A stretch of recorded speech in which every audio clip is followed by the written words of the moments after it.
Good afternoon. I'm a family doctor. So I see lots of people, mostly they come in for various physical ailments. And obviously there's emotional times. They come in for depression, anxiety, and different things. But what I've seen is in society, with your emotional guidance system, it's very obvious. You can go from one end of the scale to the other, but people have learned to suppress many of those emotions to the extent that eventually they do start to form their physical manifestations of the different illnesses that they have.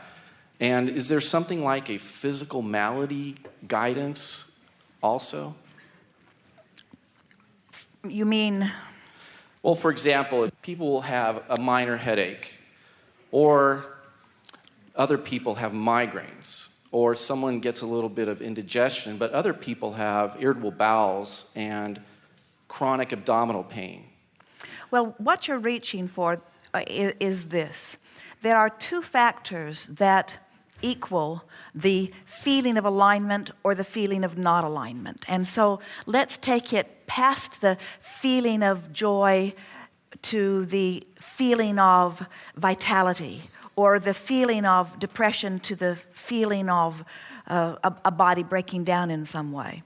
The two factors are the desire that life has caused them to summon, therefore how fast their stream is moving. And the other factor is how well they are moving with or not with the stream. So the reason that you have a hard time nailing anything down and writing a book that says this emotion always means this is because the degree to which the stream is moving and the degree to which you are not allowing the stream to move equals the intensity of whatever it is you are feeling.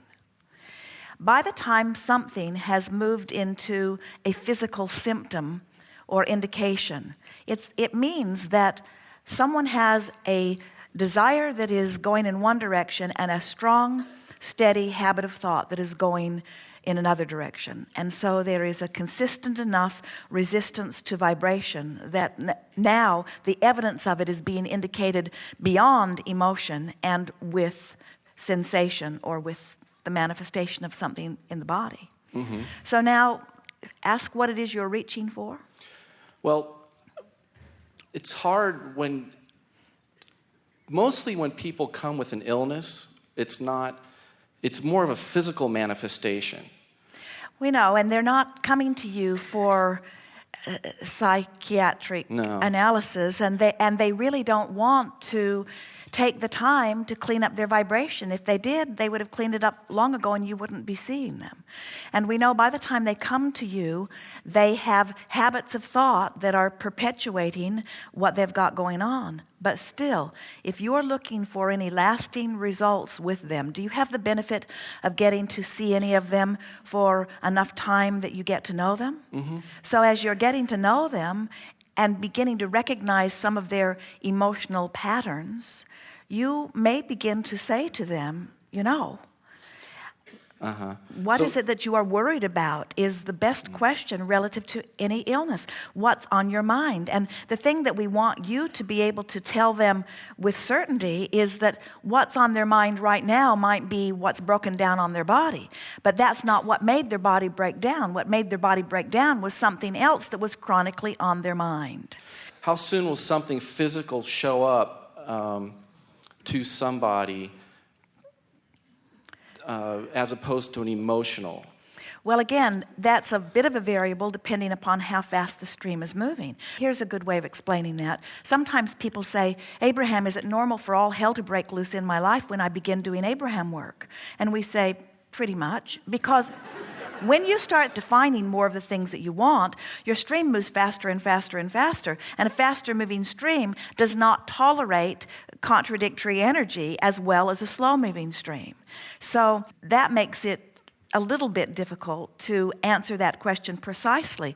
But the answer to your question is, you feel quite a bit of negative emotion which you ignore before you get a physical symptom.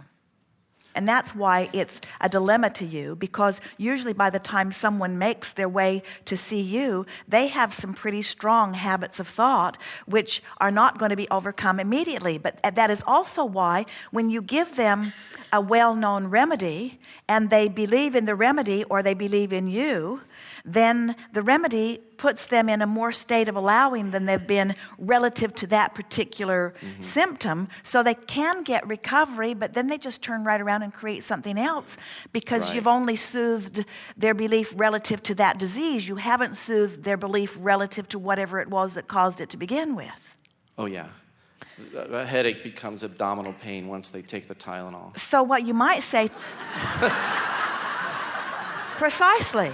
So what you might say to them is, this remedy is for your headache, but I don't have that kind of a remedy for the worry that you've got going on. The worry, you got to figure out. This method might soothe the indication of the worry, but you got to deal with the worry if you want any long-standing well-being.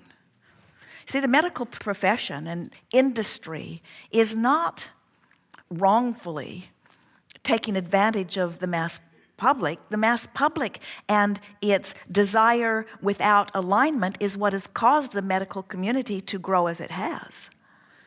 But just letting them know that there's more to it than the symptom and more to it than the medicine, that their thought is at the basis of it and that they can do something about that if they will try a little bit. And then one of the things that would really be helpful if you think you can get away with it without causing any concern from those who might be watching is when you see improvement, say, "Oh, I can see your mood's really improved." And they say, "What do you mean?" "Because your symptoms have subsided." Help them make the correlation between what they're getting and how they've been feeling. Okay, great. Thank you.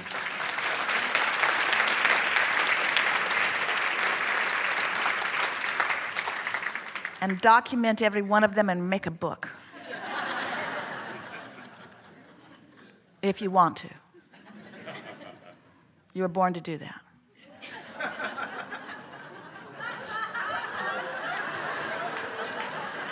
No pressure here. Please yourself.